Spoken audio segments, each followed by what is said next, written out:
외교 통일 안보에 종착역은 없다. 종창 브라더스의 종착역이 없는 종창 토크. 와 진짜 오랜만에 두 분 모시고 칙칙폭폭 출발합니다. 우선 정의당 김종대 의원님 오랜만에 나와주셨습니다. 어서 오십시오. 아유 반갑습니다. 아유 반가워요. 아유 세상에. 네, 또 변함없이 나왔습니다. 코리아 연구원 김창수 원장님 나오셨습니다. 어서 오십시오. 네, 안녕하세요. 제가 어디 뭐 강연을 다닌다거나 네. 또는 촛불시에서 뭐 사람들을 만나면은 네. 뭐 두 가지 이야기를 집중적으로 많이 하십니다. 네. 전국에서 강연을 통해서 저한테 말씀해 주셨던 분들 제 말 맞죠? 예. 두 가지가 뭐냐면요.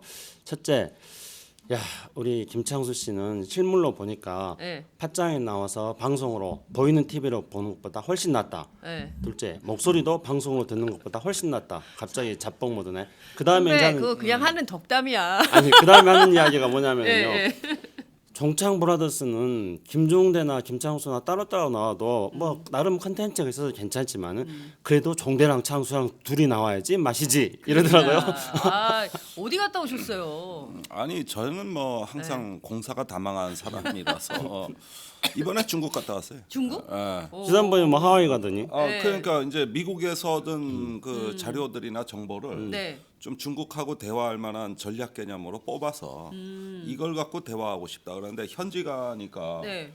뭐 전문가들이 많이 나왔고 중국에서 또, 환대를 좀 받으셨다면서요? 예, 상당히 파격적인 환대를 받았습니다. 그 이유가 뭡니까? 그 팟짱에 한번 나와가지고 제가 팟짱에 한 얘기 나왔어요. 때문인데 네. 사드가 대한민국을 보호하는 게 아니다. 대한민국이 사드를 사드. 보호하고 있다 지금. 아니 근데 중국 사람들이 우리 중국말도 아닌데 어떻게 알고 이거를? 다 조사기관이 있거든. 그러면 중국 정부가 팟짱도 다 보는 거예요. 보고 정보 보고를 해서 김종대라는 사람이 그래서 이렇게 얘기를 했다. 내가 그런 말을 하긴 한 적이 있는데 어디서 했더라. 가만히 생각해 보니 팟짱이 있더라고. 세상에. 어. 여러분 이런 팟짱입니다. 네, 그래서 굉장히 이제 상당한 수준의 대화를 나눴다. 저는 상당한 수준. 저는 팟짱에 출연해가지고 네. 아까 말씀드린 것처럼 촛불시에 나가서 아는 분들이 많이 생기고 네. 김제에서 오신 아주머니 맞죠? 김제에서 오신 아주머니가 갑자기 아는 척을 하시는 거예요. 네. 촛불시 광장에서 네. 이렇게 해서 전국적으로 얼굴 알아본 분들이 많이 생겼는데 우리 김종대 의원은 세계적으로 알아보는 분들이 많이 생겼네요. 그러니까요. 특히 중국에서는 저를 많이 알아요. 아무래도 사드의 영향력이라고 그러니까요. 봐요. 근데 정말 저희가 오랜만에 이렇게 두 분 모시고 화기애애하게 출발을 해야 되는데 시국은 상당히 엄혹한 이런 상황입니다. 그래서 좀 진단을 좀 해봐야 되는데 여러분들 지금 어디서 함께하고 계십니까? 카카오톡 서비스 저희가 열어놓고 출발합니다. 오마이TV 335 저희가 335 모여서 사드에 대해서 오늘 얘기 좀 해보려고 합니다. 사드. 많은 의견 주시기 바라고요. 늘 하는 것처럼 유튜브, 페이스북, 아프리카 TV 그리고 카카오 TV 열어놓고 출발합니다. 의견 많이 주십시오. 저희가 내주 월요일 날 대선 후보 토론회를 합니다. 이야 대선 후보들이 예, 다 나옵니까? 그렇습니다. 한 사람만 아니, 나오는 것도 아니고 더불어민주당. 더불어민주당에 예, 더불어민주당. 근데 지금 더불어민주당의 지지율이 제일 높기 때문에 그렇죠. 사실상 이게 예비 경선이기는 한데 그게 사실 본선보다는 더 뜨거운 경쟁이 치열하다 그럴 이런 수 언론의 있겠어요. 평가가 나오고 있죠. 그래서 인터넷 TV로는 저희가 최초로. 근데 대선 후보 더불어민주당 네 분을 다 팟짱에서 모십니까? 팟짱에서 네 분을 전부 모시고요. 3월 와. 6일 오전 10시부터 12시까지 2시간 동안 생방송 진행을 합니다. 오실래요? 아니 정의당도 좀 네.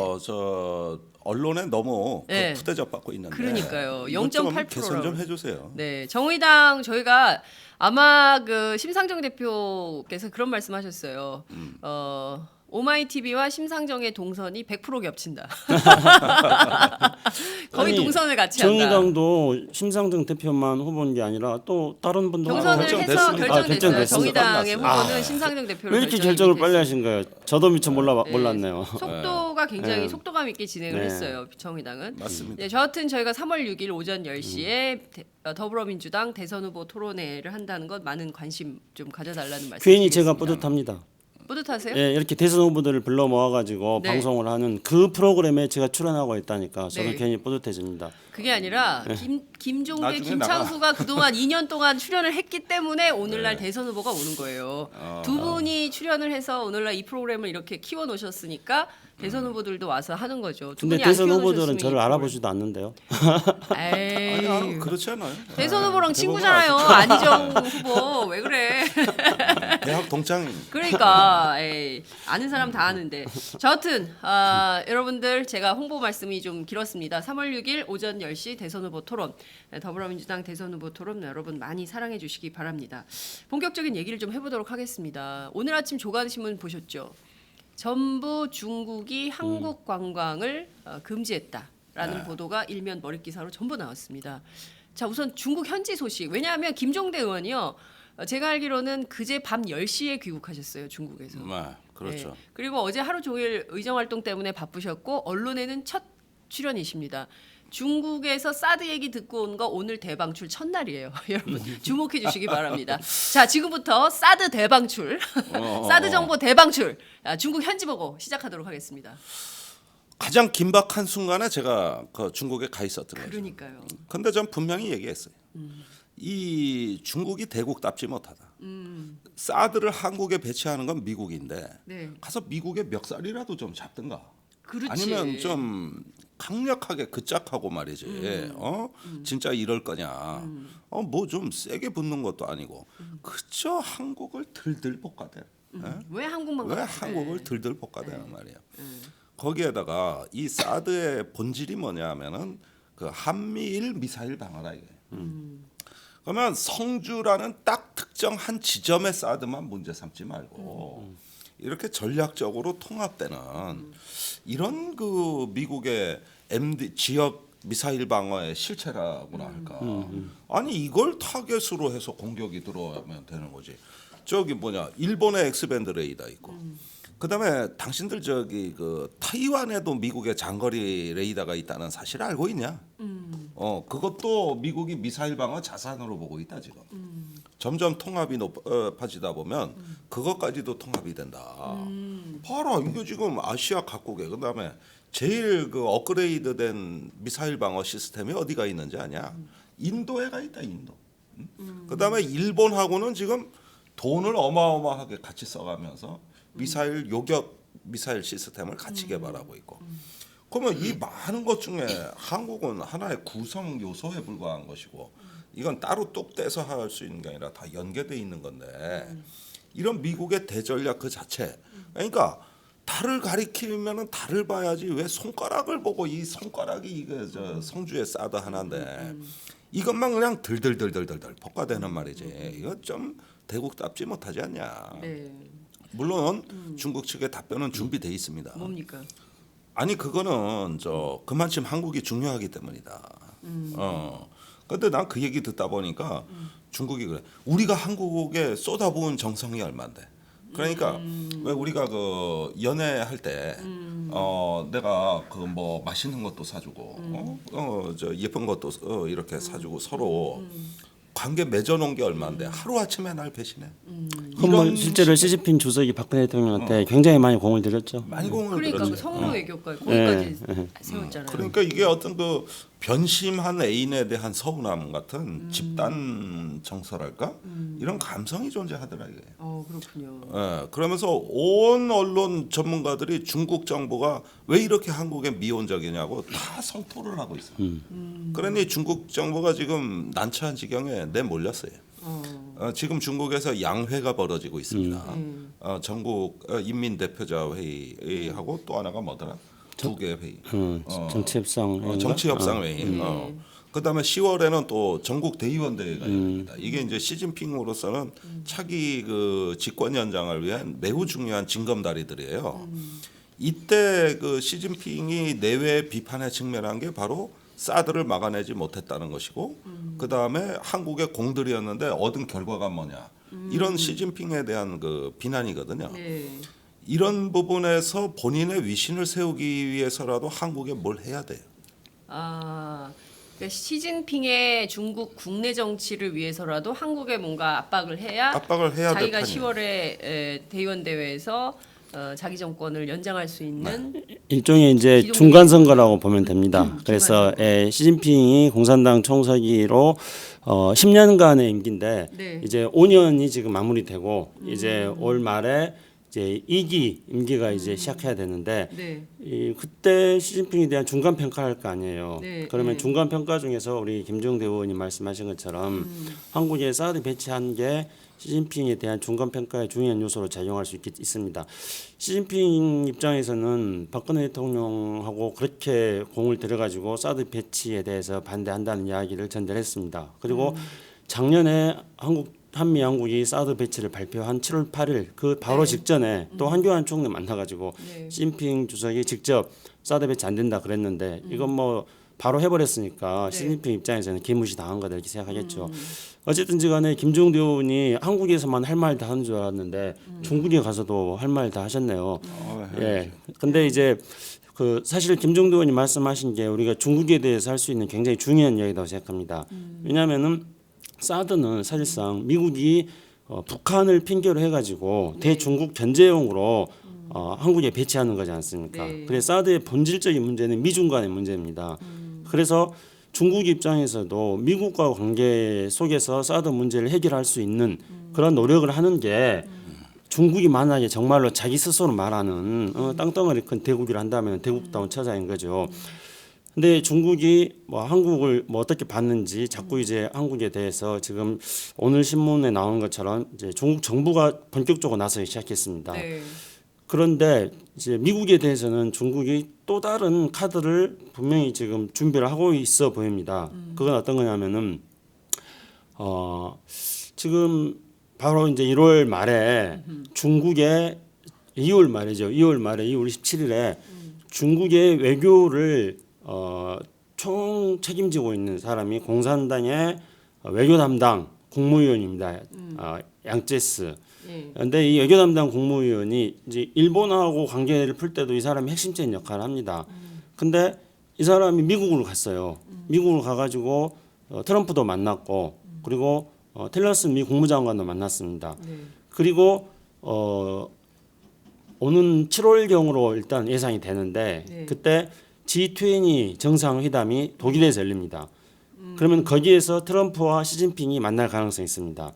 그러면 이제 양제스하고 만났을 때 네. 트럼프가 지난 2월 28일에서 27일에서 28일 사이에 이제 트럼프가 한 말이 있습니다. 그럼 중국이 북한 문제에 대해서 좀 더 공을 들여라 이렇게 이야기를 했어요. 네. 그러니까 트럼프는 지금 북한 문제에 대한 해결을 중국으로 공을 지금 넘기고 있는 겁니다.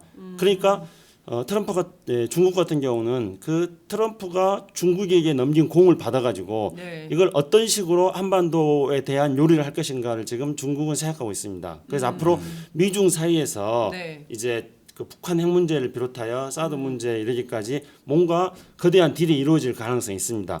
그런데 여기서 미중 간의 딜이요. 미중 간에요. 예. 우리는 그러니까 제가 바로 여기서 이제 바로 그 점을 말씀드리려고 하는 겁니다. 그러면은 우리 입장에서는 중국이 여전히 북핵 문제라든가 북한 미사일 문제에 대해서 모든 역할을 할 것을 미국으로부터 요청받은 상태인데 네. 그런데 우리가 그런 중국에 대해서 중국을 겨냥하는 사드를 한국에 배치해 버림으로써 우리는 중국과의 관계는 악화되고 있고 네. 그런데 정작 사드 문제 핵심은 미중 간의 문제인데 미중 간에는 북한 문제를 가지고 뭔가 지금 물밑딜을 하고 있고 네. 그럼 우리는 뭡니까? 우리는 닥쳤던 게 지붕쳐다보는 그런 꼴이 그러니까, 되어버린다는 거죠. 아 진짜 그게 놀랐네요, 갑자기. 예. 지난달에 그 브루킹스 연구소가 한국에 와가지고 어쩌면 올해 하반기에 미중 간에 큰 딜이 이루어질 수도 있다. 경제와 북한 문제 두 부분에서 가능하다 그랬는데 미중 간 빅딜. 지금 우리 정부가 황당한 입장에 빠진 거예요. 그렇죠. 미중 간에 딜이 돼서 사이가 좋아져도 문제예요. 왜냐하면 그래 대통령 뭐 한 거야? 완전히 사드를 구세주로 알고 있던 한국이 개털이 되는 거예요. 그러면 미중 간의 사이가 나빠져 협상이 결렬돼도 한국은 문제예요. 이 사드의 현재와 같은 심각한 위기가 계속된다는 얘기예요. 그렇죠. 그렇죠. 그러면은 결국은 강대국 정치의 프레임에 빠지는 순간 한국은 개털되는 거예요. 이미 지금 그 상황에 와 있는 거네요. 그렇게 가고 있는 거죠. 2월 28일, 2월 27일 날 양제스가 트럼프를 네. 만났을 때 나온 얘기는 결국에는 이 한반도 운명에 대해서는 별 관심이 없고 미중 간의 강대국 정치로 이 나라 뭐 한반도 작은 나라들 뭐 되거나 말거나 이런 상황까지도 갈 수 있는 이런 거죠. 상황까지 갈 수 있는 네. 거예요. 그러니까 결국은 모든 문제의 근원은 미중 관계에서 발생된다 그랬지만은 네. 그것이 변화할 때 보십시오. 제가 항상 여기 이 방송에 갑자기, 와서 예. 많이 했던 얘기지만 주도하지 않으면 주도 당한다. 그러니까. 특히 그 강대국 정치의 프레임에서 우리가 놀아나는 순간 그 굉장히 그 결말은 우리한테 나쁘게 나타나는데 이게 바로 우리가 얘기하는 그동안의 균형 외교론의 함정이에요. 미국도 잘해야 되고 중국도 잘해야 되고. 근데 문제는 이게 강대국 프레임이라는 거예요. 그렇죠. 그것보다도 우리 그럼 균형이 중요한 게 아니라 그 균형의 와중에 우리가 무슨 판짜기를 했냐. 그렇죠. 우리가 리셋 요즘 유행하는 언어로 우리가 적극적 평화 외교를 뭘 했냐. 그렇죠. 그래가지고 멀어진 강대국 사이를 붙였냐 아니면 가까워진 강대국한테 이거는 대한민국 안보 당사자는 우리다 하는 당사자론을 강하게 주장했냐. 그래서 우리 위주로 뭘 주도했냐. 이게 마지막 키가 된다는 거예요. 그래서 이 네. 팟캐스트 팟장에서도 우리 김종대 의원도 우리가 주도하지 않으면 주도 당한다 그런 이야기를 여러 번 했습니다. 네. 그리고 저도 이제 박근혜 정부가 경제는 중국, 안보는 미국 맞아. 이렇게 하는 것에 대해서 계속 비판했습니다. 예. 어떻게 했냐면 만약에 경제하고 안보가 충돌하는 상황이 발생하면 어떻게 할 것이냐. 그런 재작년부터 얘기 저희가 계속 계속 얘기했던 게 바로 이 포인트잖아요. 네. 근데 지금 이제 그게 충돌하고 있지 않습니까? 예. 중국하고 미국이 갈등을 빚으면서 한반도에서는 지금 우리가 어떤 안보냐 경제냐 하는 것들을 선택해야 하는 상황 속에서 네. 안보를 그것도 꼼수로 졸속으로 안보를 선택함으로써 경제와 안보가 지금 충돌하는 상황이 발생하고 있습니다. 네. 그리고 작년에 7월 8일 날 사드 배치를 한미 양국이 발표를 했을 때요. 네. 우리 정부가 그 이후에 어떻게 하겠습니까? 우리 김종대 의원도 잘 아시겠습니다만 발표하기 직전에 김종대 의원이 그거는 국회에서 밝히는 겁니다만은 7월 5일 날 국방부 장관도 발표한지도 모르고 있었고 그다음에 발표하고 나서 7월 8일 날 발표하고 나서 바로 얼마 있다가 우리 정부의 공식 입장은 인터넷 검색해 보면 바로 나옵니다. 유일호 경제부총리가 사드를 배치해도 중국이 우리한테 보복하지 않을 것이다. 네, 네. 뭐 걱정하지 말라는 식이었어요. 근데 지금 이제 그동안에 중국 정부는 어떻게 하겠냐면은 중국 인민들이 하는 거다. 사드 배치하니까 인민들이 화나서 지금 한국에 대해서 자발적으로 그렇게 하는 거지. 중국 정부가 나선 건 아니다 그랬습니다. 네. 근데 어제부터 그렇죠. 어제부터 달라진 거예요. 그렇죠, 달라진 이제 거죠. 중국 정부가 나서기 그렇죠. 시작한 거예요. 중국 정부 나서가 지금 예. 관광객 지금 현재 베이징을 중심으로 해서 관광객들에 대해서 지금 한국에 오는 관광객들 네. 규제하고 있는데 이게 지금 중국 정부가 움직이고 있는 게 보여지거든요. 네. 그럼 이제 예. 지금까지 있었던 제재는 사실상 제재도 아닌 거죠. 이제부터 이제 제재가 시작되는데 이 상황에서 중국이 제재하지 않을 것이라고 사드 배치에도 제재하지 않을 것이라 말했던 정부 당국은 무슨 책임을 져야 되는 겁니까? 이 지금? 오판에 대한 책임을 져야 되는 거예요. 실제로 명동에 가보면요. 네. 그 우리가 사실은 다닐 수가 없었어. 중국 사람들이 그렇죠. 너무 많아가지고 야 완전히 을지로와 명동 일대는 중국이네. 우리 이런 말 중국이네.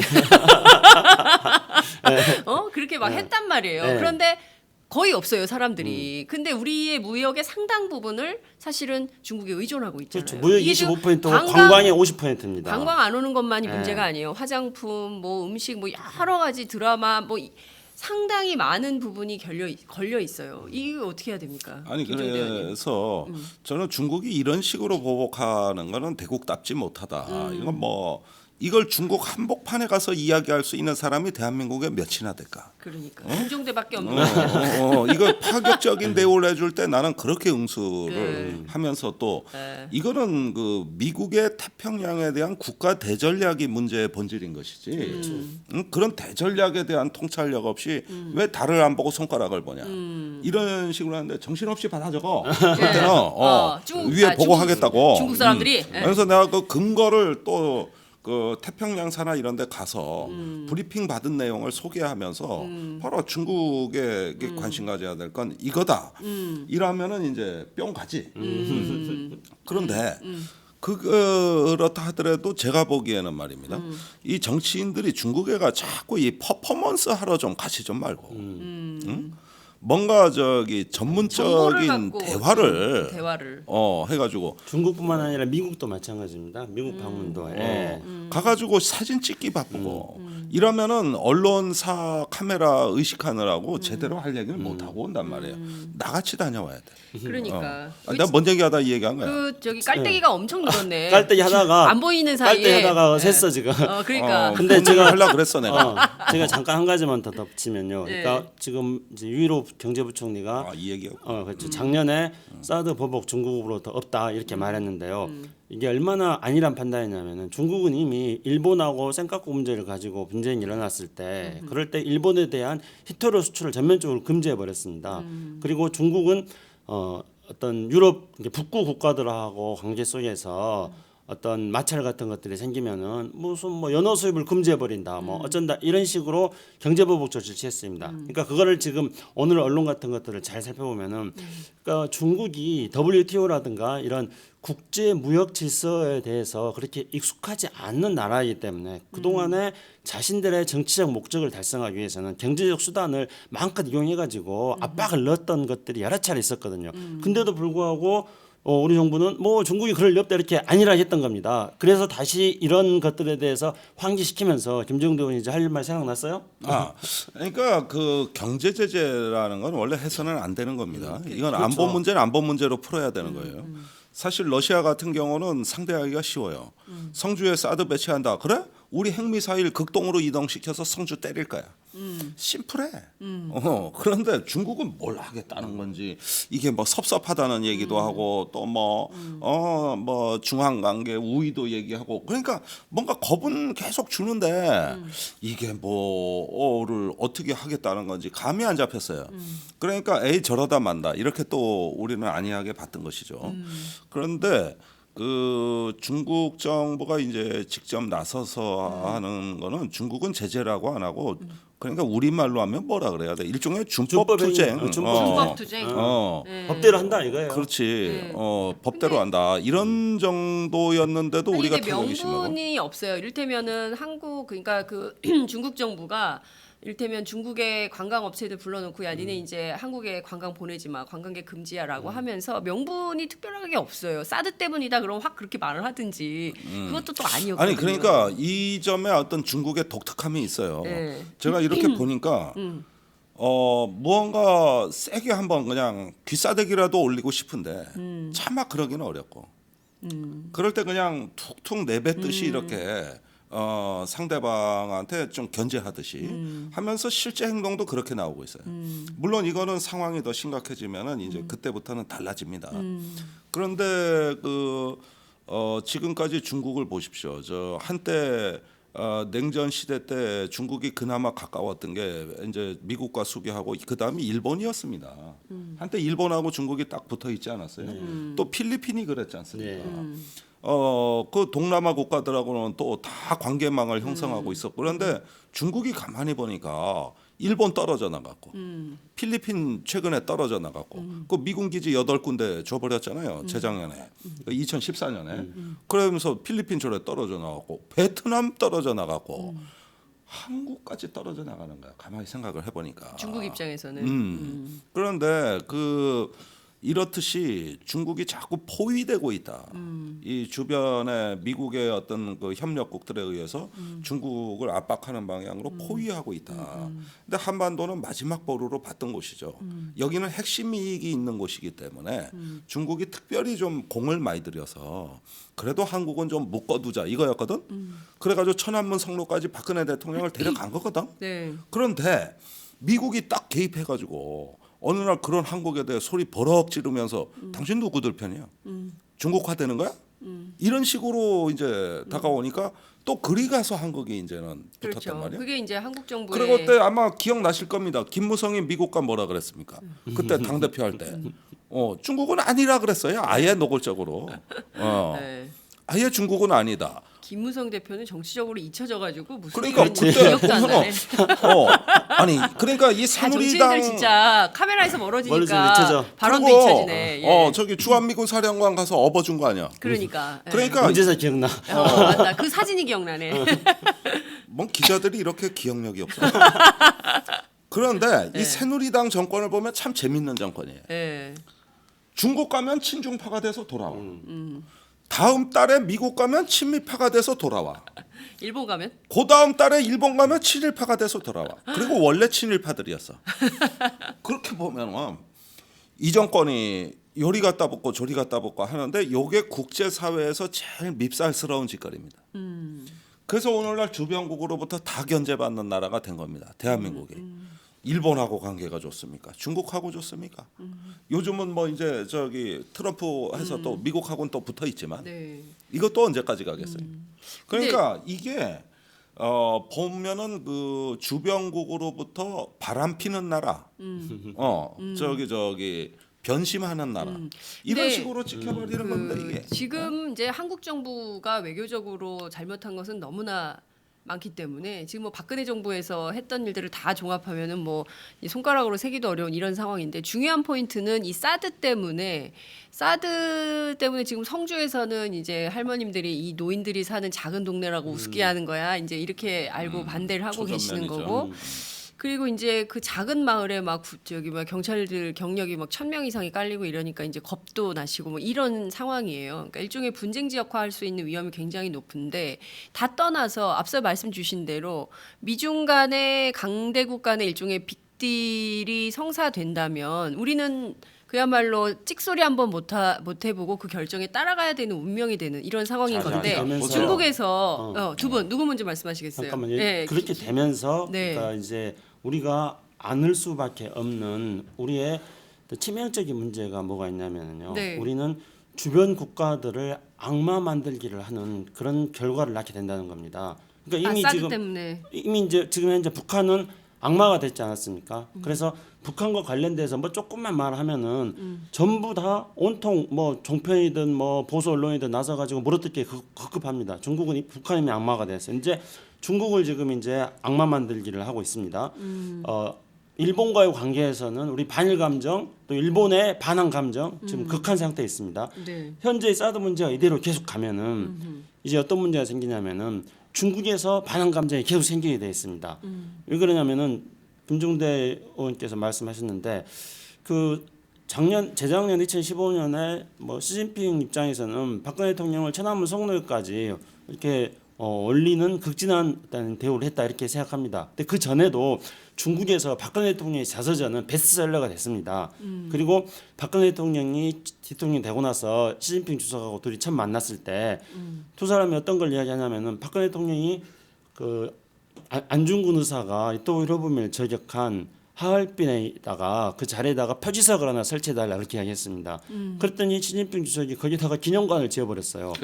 그 충칭에다가 임시 정부에 표지석을 맞아요. 하나 지어달라 그러니까 거기에 공원을 지어버려요. 맞아요. 그러니까 중국 입장에서는 우리가 한국에 대해서 이렇게 환대를 했는데 한국은 또 우리한테 장사를 해가지고 돈 버는 나라 아니냐. 그렇죠. 그런데 우리를 향해서 우리를 겨냥하는 그런 사드를 배치해 이렇게 해가지고 중국 국민들이 한국에 대해서 반발하는 그런 것들을 가지게 된답니다. 그러면 우리도 당연히 또 야 너네들 말이야 대국답지 못하게 그런 식으로 쪼잔하게 보복해 해가지고 우리도 또 중국에 대해서 반중 감정이 생기게 됩니다. 그렇죠. 그럼 이거는 정부 간의 잘못 처리한 그런 정부 외교 간의 문제 관계, 때문에. 외교적인 관계 때문에 네. 한중 양국 국민들 사이에서 쉽게 치유될 수 없는 쌍방에 대해서 서로 간에 반항 감정, 반중 감정을 가지게 된다는 거죠. 이런 상처를 우리가 가지게 된다는 점이 가장 큰 문제가 되는 겁니다. 그러니까요. 저는 그 얘기를 하고 싶어요. 네. 제가 지난 3월 3일절 날 촛불 집회에 네. 갔을 때 그 점을 느꼈어요.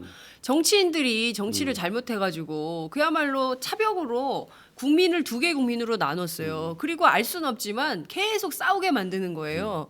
그러니까 그거를 누군가는 즐기고 있는 거 아닙니까 이 상황을. 그러니까 근데 지금 이게 지금 좁게는 광화문 한복판에서 벌어지고 있는 것이 결국에는 중국과 국제관계로. 국제관계에서도 이런 방식으로 계속 이유 없는 다툼을 하게 되는 이런 상황이 되는 거죠. 실제로 중국 현재에선 좀 어떻게 아니 맞습니다. 그러니까 그 중국 정부가 난처할 정도로 이제 혐한 감정이 네. 많이 고조돼 있다는 것은 분명한 사실이고 중국 정부는 사드에 대해서는 타협이 없다는 입장은 뭐 이거는 변하지 않는다고 보셔도 됩니다. 네. 그런 과정에서 지금 그 중국이 그럼 정말 걱정하는 전략적 관심은 뭐냐? 뭐냐? 제가 보기엔 두 가지가 있어요. 첫 번째는 이 사드라는 것은 하나의 어떤 그 입구에 불과한 것이고 앞으로 중국이 처할 어려움에 대해서는 두 가지가 예상이 된다고 이걸 두려워하는 건데 첫 번째는 뭐냐면은 미국의 북한에 대한 선제 공격입니다. 그러니까 이 사드 북한에 대한 선제 공격? 예. 이 사드라는 그 전략적 의제를 처리하는 모양을 보니까 한국 정부가 맥없이 무너지거든. 그런 걸 봤을 때 미국이 북한에 대한 선제 공격과 같은 일방적 군사 행동을 취할 경우 이거는 미중 간의 빅딜하고는 반대 시나리오예요. 그런 경우에 과연 한국 정부의 의지가 반영되겠냐?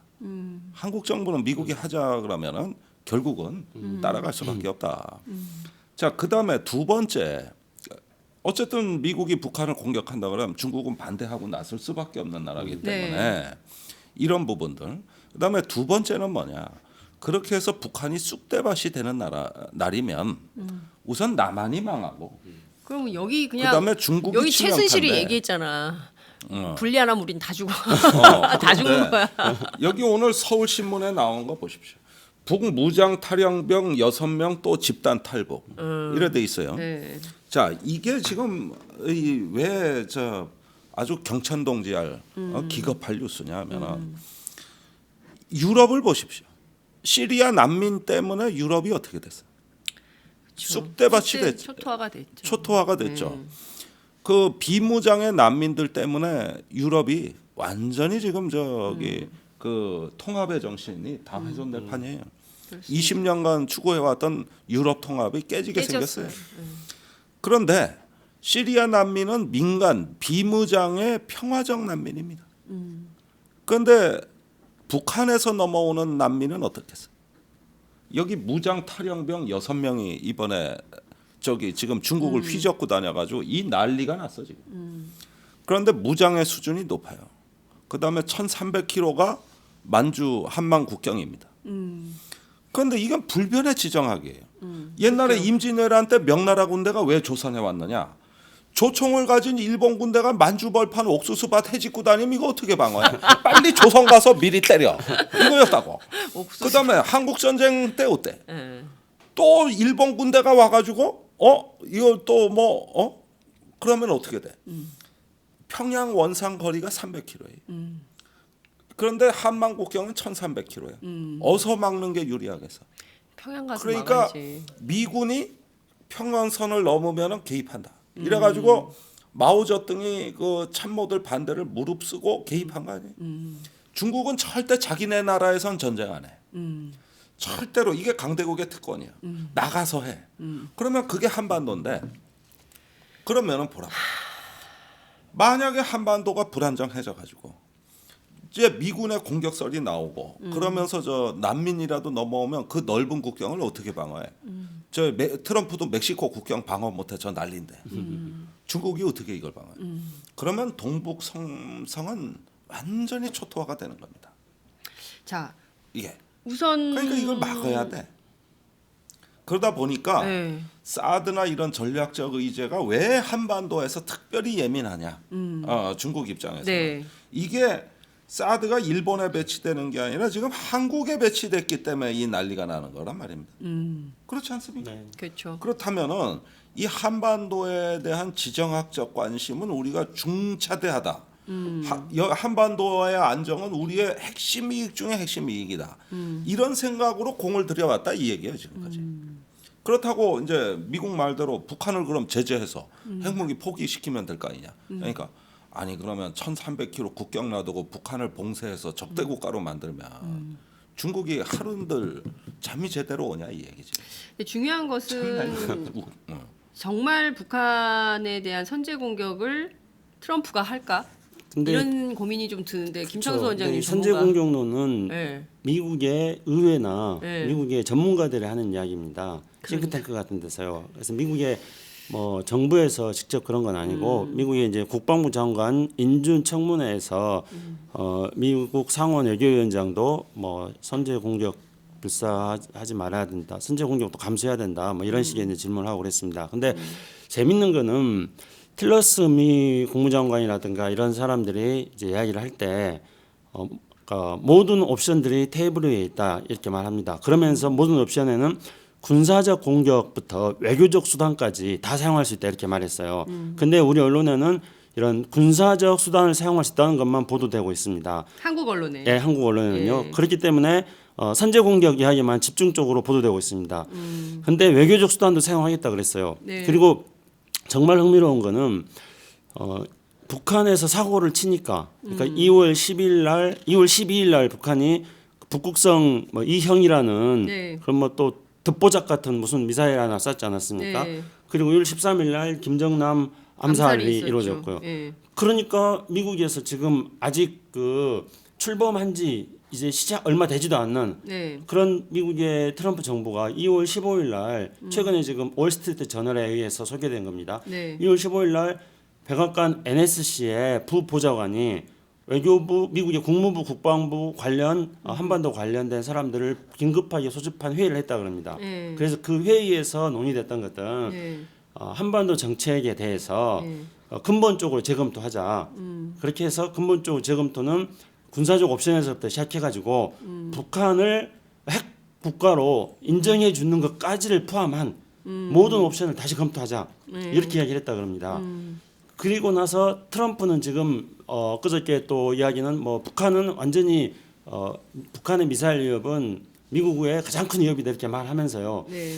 트럼프가 북한에 대해서 제일로 지금 고민하고 있는 것은 뭐냐면은 김정은이 저게 미치광이인지 아니면 미치광이 전술을 쓰는 건지 그걸 모른다는 거예요. 그러니까 트럼프 자신이 미치광이 전술을 쓰는 거잖아요. 그렇죠. 내가 미친놈인 것처럼 행동을 해가지고 상대방이 나에 대해서 공포감 느끼게 만드는 건데 네. 트럼프가 그런 거를 계속 쓰다 보니까 어.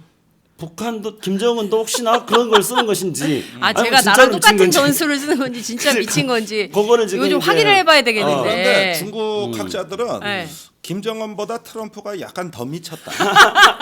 왜냐하면 김정은은 예측이 된다. 네. 지금까지 해왔던 대로 하는 거다. 네, 네, 네. 근데 트럼프는 예측이 안 된다. 된다. 그러니까 그러니까 이쪽이 좀 트럼프가- 더 심하다. 트럼프가 더 단수가 좀, 높네. 네. 그래서 지금 현재 미국의 입장에서 본다면 그러니까 선제 공격론 이런 거는 미국의 조야에서 계속 나오는 이야기입니다. 네. 제가 이 말씀을 드리면서 강조하고자 하는 건 어떤 거냐면은 미국의 대한반도 정책이 아직 결정되지 않았다는 거죠. 그리고 미국의 대한반도 정책을 결정하는 핵심 부서는 미국 국무부의 동아시아 태평양 담당 차관보인데 아직 임명되지 않았습니다. 아직 임명되지 않았습니다. 네. 국방부의 아태 차관보도 아직 임명되지 않았습니다. 네. 주한미 대사도 아직 임명되지 않았습니다. 이런 상태에서 미국이 한반도 정책에 대해서 재검토를 하자 어떻게 하는 게 좋은지에 대해서 그런 것들을 지금 검토하고 있는 상태입니다. 그럼 근데 지금이 왜 굉장히 중요한 때네. 그렇죠. 근데 왜 이런 상태에서 사드 알박기를 하냐 이 말이에요. 아, 그 사드 말은. 알박기. 표현 좋아요. 그렇죠. 사드 알박기. 네. 사드. 오늘 언론이 다 오늘 썼어. 사드 알박기 진짜 좋다. 한국일보에서 다 알박기라고 썼어. 아니 한국일보 못 봤어 아직.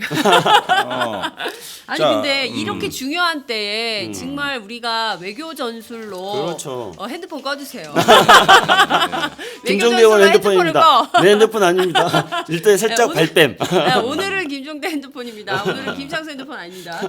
그 말씀 주신 대로 지금 굉장히 어찌 보자면 한반도의 항구적인 평화를 위해서 뭔가 손을 쓸 수 있는 그렇죠. 절호의 기회인데 이 시기를 사드 알박기나 해놓고 풀지 못하고 이런 상황을 수수방관하고 있는 박근혜 정부 이런 상황을 빨리 종결하지 않으면 큰일 나겠어요. 아니 네. 이 알박기도 아주 중국이나 이런 아주 열받게 만드는 알박기예요. 이게 알박기라는 근거는 이겁니다. 원래 올해 12월까지 배치하기로 돼 있었어요. 그렇죠. 그때 원래 올해 12월이 원래 대선이었어요. 맞아요. 대선에 맞춰서 하려고 그랬던 그런데 거죠. 대선이 빨라지니까 사드 배치도 빨라진 거예요. 지금 사드 배치의 기준점은 북한 미사일이 아니라 한국 대선입니다. 대선 시기. 한국 대선의 한 복판으로 들어가는 거예요. 그러니까 그런데 참 이거 얘기하고 나는 박근혜 정부만 사드를 이런 식으로 정략적으로 이용하면서 알박기 하는데 박근혜 정부 하나만 그런 게 아니라고 봐요. 지금 야당도 협조자예요. 아니 중국 전투기가 날라와도 국방위 소집, 김정남이 죽어도 국방위 소집 그런데 지금 안 하고 있잖아. 그러고 국방위 소집을 안 하고 안 있어요. 하고 있잖아. 근데 그게 계속 주장하는데 피해가겠다는 자유한국당의 거예요. 문제라고 얘기를 하더라고요. 아니, 더불어민주당의 아니지. 주장은. 그러니까 이건 보십시오. 네. 제가 보니까 큰 야당의 이야기는 네. 자 다음 정부에서 사드 결정을 재검토해서 다시 하자는 거 아닙니까? 네. 그런데 다음 정부가 되면은 본인들이 다 떠안아야 되는데 하고 싶겠어요? 박근혜 정부가 다 떠안고 가버리는 게 낫지. 왜 국방위 소집을 안 하느냐고. 그 속마음이 뭘 것 같아. 이걸 구태여 언론에서 시끄럽게 하고 싶지가 않은 겁니다. 그러니까 저 보십시오. 정부는 지금 저 사드를 앞세워 주민들을 저렇게 겁박하고 이건 사디스트들이 하는 행태 아닙니까? 사디스트. 그런데 그거를 또 당하는 거를 기쁘게 생각하는 야당의 메조키스트들이 있는 거 아닙니까? 이 야, 둘이 사디스트와 메조키스트 간의 대결로 지금 이 둘이 사드 상호 문제를. 의존 관계를 형성하면서 네. 이 사드 문제가 사실상 방치되는 구조를 만든 거예요. 지금 국회에서 이 사드 문제에 대해 가지고 어떤 행동도 교섭단체에서 안 나옵니다. 그러면 이건 뭐냐? 차라리 빨리 결정해줬으면 좋겠는 거야. 이게 속마음이에요. 그러고 나니까 아무 일도 없는 거예요. 근데 사드 아무 일도. 알박기가 되면 이걸로 인해서 앞으로 생기를 수많은 한중 간에 또는 한중 간의 문제가 제일 심각하겠죠. 한중 간에 또 한국과 러시아 간의 분쟁이 생길 수밖에 없을 텐데. 뿐만 아니라 우리 매우 내부에서의- 심각한 문제인데. 내부에서 사회 갈등까지. 그렇죠. 아니, 내부에서 사회 그러니까 갈등은 더 심각해질 그게 거고. 그런데 내가 한 일이 아니잖아. 야당 입장에서. 박근혜 정부가 한 거니까 나는 책임이 없다 그렇게 하기는 어렵죠. 지금 이 상황에서는. 근데 지금 상황이 네. 사실 그보다 더 심각한 게요. 네. 지금 한미 합동 군사훈련이 3월 1일부터 시작되지 않았습니까? 그렇죠. 근데 원래 이제 3월달에 하는 한미 합동 훈련은 키 리졸브 독수리 훈련입니다. 그건 뭐냐면은 키 리졸브 훈련이라는 실제 병력이 동원되지 않는 네. 지휘소 훈련을 먼저 합니다. 그다음에 이 키 리졸브 훈련이 대략 3월 하순쯤에 끝납니다. 그러면 3월 하순부터 실제 병력이 동원되는 독수리 훈련을 합니다. 이게 지금까지 해왔던 연례적이고 정기적으로 한미가 해왔던 봄철 한미 합동 군사훈련입니다. 그런데 이번에는 묘하게 이 순서를 바꿔버렸어요. 그래서 3월 1일 날 독수리 훈련부터 먼저 합니다. 실제 병력이 동원되는. 그리고 3월 8일 날 키리조브 훈련을 또 시작한다 그럽니다. 그래서 4월 말까지 하겠다는 거예요. 그러면은 사드 배치를 대선과 맞춰서 하면서 사드 대선으로 치르려고 하는 그런 의도가 있는데 또 다른 한편으로는 사상 최대 규모의 한미 합동 훈련을 3, 4월 달에 하고 실제 병력과 미국의 어마무시한 전력 자산을 동원한 그런 안보 어떤 그 현장 위기 속에서 또 대선을 치르려고 합니다. 근데 여기서 살짝 사드를 갖다 놓겠다는 거예요. 그러니까 사드라는 것은 이동이 가능하기 때문에 이동해가지고 훈련 기간 동안에 사드를 갖다 놓고 그 다음에 사드를 놓고 훈련을 한다는 거예요? 그렇죠. 사드를 가져올 확률이 있어요. 한미 합동 훈련 기간 중에? 동안에. 예. 그래서 수송기를 통해서 사드를 수송할 수 있습니다. 4월 말 안에. 3월, 4월에 할 수 있는 거예요. 그렇게 해놓고 나서 그 다음에 어떻게 하겠어요? 놔둬버리는 겁니다. 안 빼고. 그러다가 지금 성주에 사드 부지가 조성되면은 그때 옮기는 걸로 이렇게 해가지고 사드를 더 이상 빼도 박도 못하는 그런 상황으로 만들려 버리려고 하는 심각한 상황이 지금 진행되고 있다는 거죠. 자, 근데 두 가지를 좀 짚어야 될 것 같아요. 우선 중국이요. 이렇게 이 미중 간의 문제를 한국만 가지고 계속 압박할 것이 아니라 직접 미국과 좀 얘기를 해서 풀어라라고 김종대 의원이 제안을 했을 때 현지에서 중국 정부나 혹은 중국 관계자들은 어떤 입장을 밝히고 있어요? 왜 한국만 갖고 그러냐? 아니 그런데 네. 아까 그거 말씀드린 대로 한국이 이럴 줄 몰랐다. 진짜 아주 아니, 그거는 땅이 뭐 꺼지는 한국이 이럴 줄 몰랐다 이거는 논외로 그런데 치고 그런데 당사자는 사실은 미국 아니냐? 의외로 물론 제가 많은 전문가를 다 못 만나서 그렇지만은 네. 미국의 대전략에 대한 이해가 좀 부족하지 않냐 하는 생각을 가졌어요. 중국 중국이? 정부가. 네. 그래요? 이 태평양사의 전략은 지금 시시각각 바뀌고 있습니다. 그다음에 대북 선제 공격론도 마찬가지예요. 과거에 클린턴이나 조지 부시 때 그 북한에 대한 선제 공격론은 뭐였냐면은 핵 시설 파괴입니다. 근데 지금 그게 의미가 없어졌잖아요. 이미 핵물질을 많이 생산해서 어디가 있는지도 몰라. 이미 다 분산했고, 그렇죠. 그리고 이미 엄청난 양의 핵물질이 비축돼 있기 때문에 그리고 옮겨다녀. 핵발전소 하나 재처리 시설 때려 부신다고 한들 달라질 게 없잖아요. 일종의 서지컬 스트라이크라는 것이 의미가 없다는 거죠. 그렇죠. 그죠? 없어졌지. 네. 그러면 그 선제 공격은 왜 하겠습니까? 그거는 김정은 제거예요. 그러니까 그런 거잖아요. 일종의 후세인 이라크의 후세인을 제거하듯이 북한의 김정은을 제거하는 그게 이런 참수 전략입니다. 참수 전략이라는 게 작년부터 나왔던 바로 그 얘기인데 원래 있었지만 주류가 바뀐 겁니다. 그러면은 지금 미국에서도 어떤 그러한 쪽으로 이렇게 어떤 선제 공격의 구성 내용도 바뀌고 여러 가지 어떤 새로 고려하면서 지금 중국이 제일 실수하고 있는 게 뭐냐? 네. 지금 전 세계에서 군이 가장 빠르게 현대화되고 있는 게 중국군입니다. 예산이 팍팍 늘어나고 있잖아요. 그런데 그 힘을 너무 과신하고 미국을 좀 얕보는 경향이 있다. 미국은 그것을 상쇄하기 위한 다른 전략이 이미 구상이 돼 있다는 것이죠.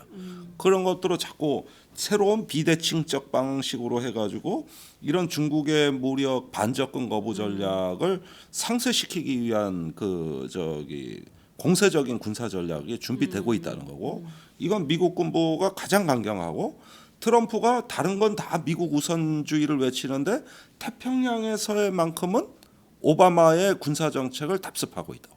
그러네요.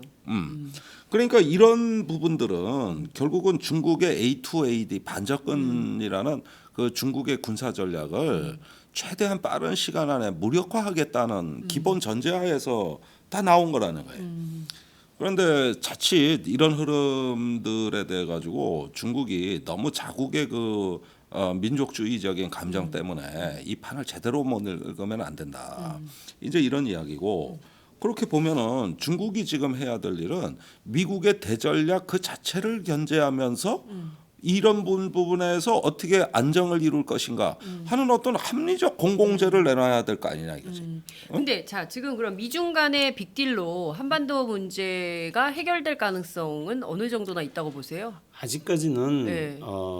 미국의 한반도 전략이 뭔지 아까 말씀드렸던 것처럼 구체화된 게 없습니다. 그리고 물론 이제 현재는 그 트럼프 대통령 입장에서 본다면은 미국의 어떤 시스템 또는 미국의 민주당 이런 것에 도움을 전혀 받지 않고 네. 자기가 대통령이 됐기 때문에 나는 빚진 게 없다는 거니까 내 마음대로 하겠다는 거거든요. 그런데 그렇게 이제 지난 한 달 동안 자기 마음대로 막 했는데 그러다 보니까 뭐 탄핵되지 않을까? 그러니까 탄핵되기 일보 직전에 뭐 지금- 지지율 뭐 30% 지지율로 떨어져가지고 퇴임한 오바마보다도 지지율이 더 낮잖아요. 그러니까요. 그래가지고 이제 트럼프의 비선 실세했지 않습니까? 이방카라는 네. 트럼프의 딸. 네, 큰 딸. 예, 네. 트럼프의 딸이 이제 특별히 조언을 해가지고 트럼프가 이번에 의회 연설을 할 때는 그렇게 막 막말도 하지 않고 뭐 미국의 협치, 단결 막 이런 것들을 강조해가지고 지지율이 또 갑자기 그 올랐다는- 연설에 대해서만 예. 이제 지지가 이렇게 높아지고 있다 그럽니다. 그래서 이제 트럼프 같은 경우는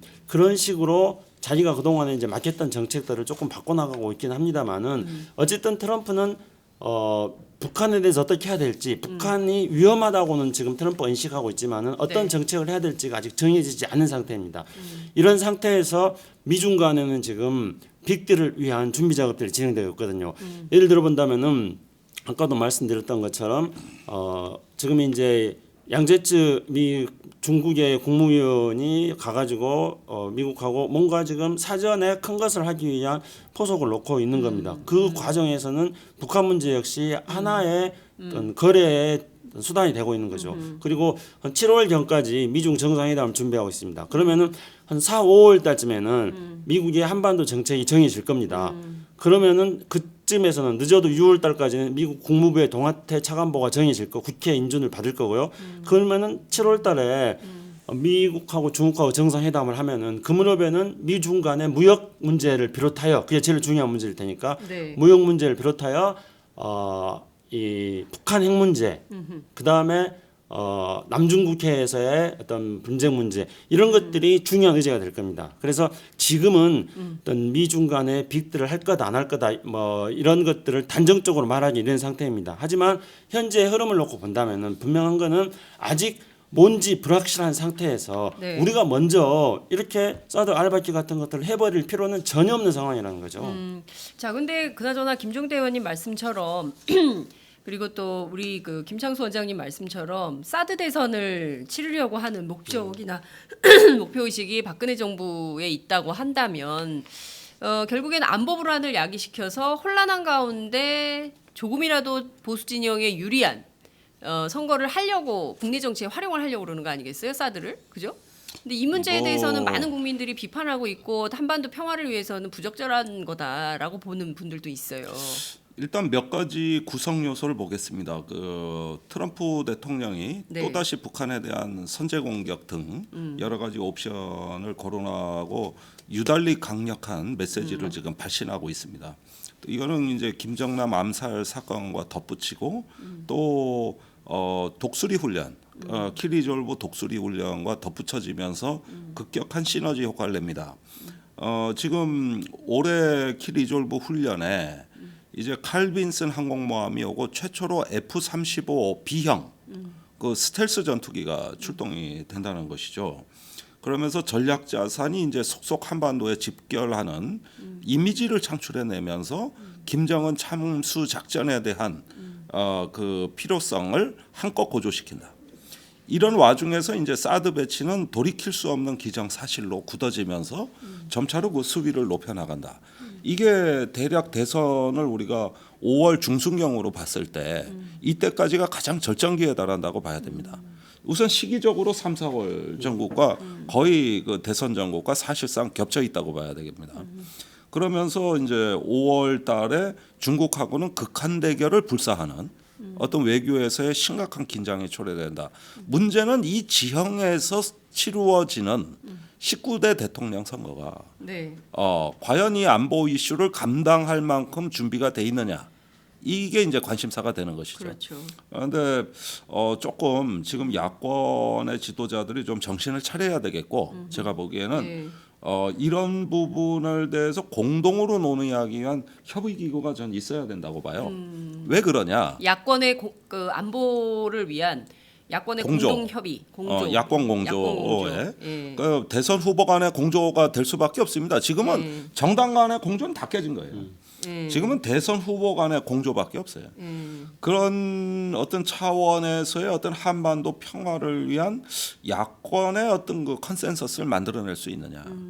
또 지금의 이 작금의 한반도 평화의 벼랑 끝 위기를 네. 건져낼 수 있는 이런 정도의 어떤 그 지도자들의 성숙한 행동과 대국민 설득과 또 정권에 대한 어떤 합리적 견제가 나올 수가 있느냐. 오히려 그거보다 제가 제일 아쉬워하는 거는 도피성 행각. 지금의 고공 지지율이 떨어지지만 않기 바라는 관리 모드로 이렇게 가는 건 전 반대예요. 그게 아니라 적극적으로 나서서 다음에 집권했을 때 그 연장선에서 할 수 있도록 지금부터 그 하나의 정치 지도자다운 면모를 보여야 됩니다. 어차피 위기가 영웅을 만드는 거예요. 이런 국가가 어려운 상황이 있기 때문에 우리가 새로운 리더십을 필요로 하는 겁니다. 네. 이런 일이 없다면 정권 교체를 왜 하겠어요? 그런 걸 바꾸기 위해서 하는 거거든요. 그래서 그런 면을 잘 명심하고 네. 정말 준비를 잘 하셔야 된다. 알겠습니다. 지금 한일 간에도 네. 좀 손해상 문제하고 그다음에 지금 일본이 2월 달에 독도를 교과서 시행령에다가 그렇죠. 지긋당이라고 하지 않았습니까? 그래서 근데 이것도 사실은 우리가 빌미를 준 거예요. 왜냐면은 2015년 12월 18일에 네. 모든 문제가 다 한일 과거사 문제에 대해서 다 최종적 불가역적으로 합의했다고 하니까 일본 애들은 잘 됐다 한 거예요. 제가 이 방송에서도 네. 드디어 이제 일본이 칼자를 쥐게 됐다. 반성하지 않은 일본이 칼자를 맞습니다. 쥐게 됐다고 말하지 않았습니까? 그리고 한일 위안부 합의가 끝나자마자 일본의 그 후시오 외상은 네. 이제 다음 순서는 독도다 그랬어요. 이제 순서대로 일본을 가고 있습니다. 근데 이것도 역시 졸속으로 한 거 아닙니까? 맞습니다. 지금 사드 문제 같은 경우도 그 합의 내용도 정부가 지금 공개를 그렇죠. 못하고 한일 위안부 있잖아요. 문제에 대해서도 그렇고 사드도 마찬가지로 그 뭐 갑자기 2016년 7월 5일까지 국방부 장관이 계획 없다 그랬다가 7월 8일 날 발표하고 그때 외교부 장관은 뭐 백화점에 가 있고 뭐 이렇게 졸속으로 하지 않았습니까? 네. 근데 이렇게 졸속으로 한 정책이 지금 현재 한일 관계라든가 한중 관계라든가 한반도 안보에 대해서 우리 국민들을 지금 불안하게 만들고 있는 겁니다. 네. 그렇기 때문에 저는 이 졸속 정책에 대해서 현재 지금 대선을 저쪽 그 수구 세력들은 사드 대선 또는 안보 대선으로 치르려고 하고 있습니다만은 저는 이거에 대해서 우리가 당당하게 맞서야 한다고 생각합니다. 그래서 졸속으로 안보 문제를 처리하고 외교 문제를 처리해가지고 국민을 불안감에 빠뜨리는 이 수구 세력들에 대한 심판의 어떤 장으로서의 대통령 선거를 저는 활용해야 된다 이렇게 생각합니다. 알겠습니다. 자, 엄중한 상황일수록 보다 더 면밀하게 그리고 어떤 것이 옳은지 다양한 정보를 통해서 확인하고 검증하면서 넘어가야 된다고 생각합니다. 말씀 주신 대로 한반도 평화와 관련해서 야권의 공조 그리고 이 안보 상황을 어떻게 지혜롭게 넘을 건지에 대한 정치권의 협력 이런 게 필요하다는 말씀 좀 드리면서 오늘 말씀은 여기까지 좀 정리를 해야 될 것 같습니다. 오랜만에 너무 감사했고요. 매주는 못 나오시더라도 이렇게 가끔 따끈따끈하게 오늘 근데 단독이 앞서 얘기한 게 단독이라고 이해할게요. 그럼 되겠죠? 아니 시간이 없어 얘기 못했는데 뭐 넘어갈게요. 네. 다음 주에 또 나오세요. 아니 마지막에 시간이 없어서 단독 고일 말 안 했다고 또 슬쩍 하나 던지네요. 그러니까. 네, 56분 지나고 있는데 네. 단독 얘기해도 네. 지금은 안 돼. 이제는 끌어야 안 돼. 돼. 안 오늘 돼. 말씀 여기까지 듣겠습니다. 고맙습니다. 감사합니다.